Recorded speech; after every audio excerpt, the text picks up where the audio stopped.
Let's talk about contingency periods for a second. Okay, so we know that default verbiage in a purchase contract gives a buyer contingencies. The buyer has 17 days for an appraisal. The buyer has 17 days for their inspections and investigations, and 21 days to get their loan. And that's the standard verbiage. Of course, that can be modified, reduced, and sometimes that's a modified term in an agreement, but those are the standard contingency periods. Now, what happens when those days lapse? Well, they don't just automatically go away.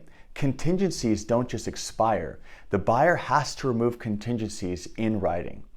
And it's incumbent upon the seller to ask the buyer to remove contingencies, because if they don't, it goes on indefinitely.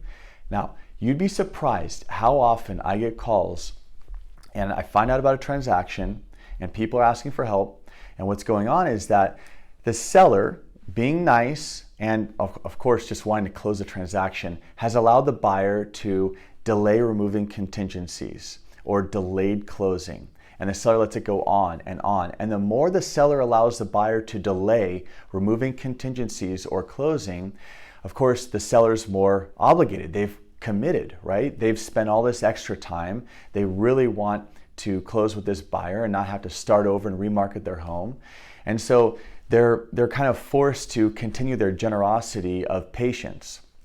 Well, I'm against that. I think that sellers need to hold buyers accountable to their time frames and really examine if the buyer has legitimate reasons for any delay.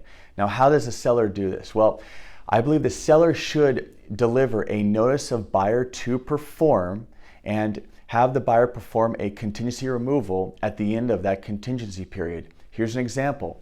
If it's day 21, and that's the end of the loan contingency period, and the buyer has not submitted a contingency removal to the seller in writing on day 21, then the seller must deliver to the buyer a notice to perform, and that act to perform is removing that loan contingency. Actually, removing all contingencies if you're at day 21.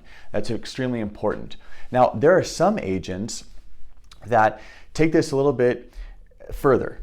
I'd say a little bit maybe too aggressive. Because the notice to perform, that document, I don't think is overtly aggressive to begin with. I think it just is a purposeful form. But there are some agents that send that notice to perform prior to the expiration of the contingency period. For example, if contingencies are expiring on day 21, there are agents out there, I've seen them do this, they'll send a notice to perform to the buyer on day 19. And that notice to perform asks the buyer to remove all contingencies. The reason they do that is because a notice to perform has a 2-day buffer zone. It allows the buyer 2 days to perform whatever the action is on that document before the seller can cancel.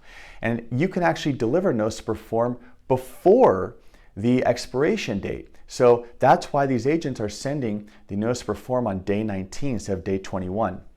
Because they're thinking, hey, if this buyer doesn't remove contingencies on day 21, I don't want to have to wait the 2 days in the notice to perform, that 2-day buffer zone, until day 23 to have my seller cancel. I want my seller to be able to cancel on day 21, the very day that the buyer's loan contingency expires.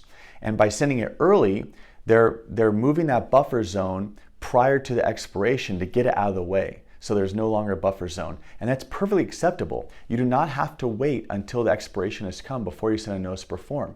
You can send that in advance to eliminate that buffer zone.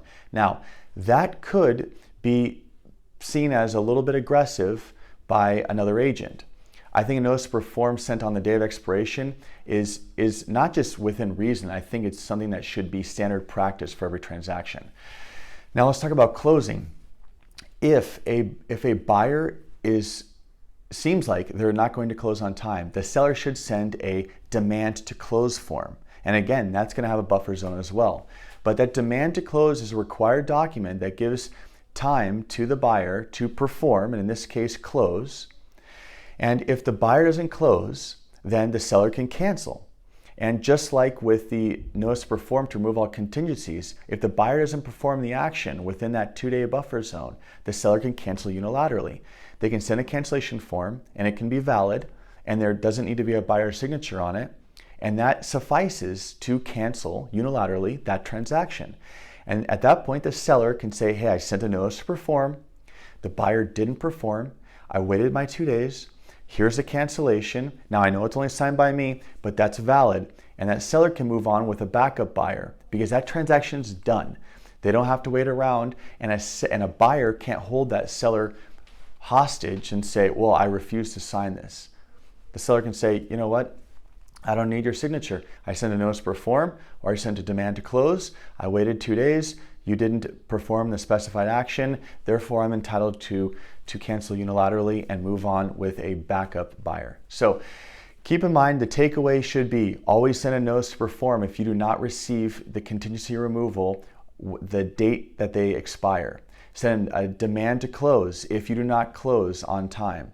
And you can even take this further and send these 2 days in advance of the expiration date if you think this buyer is in any way high risk of breaching or defaulting or not cooperating.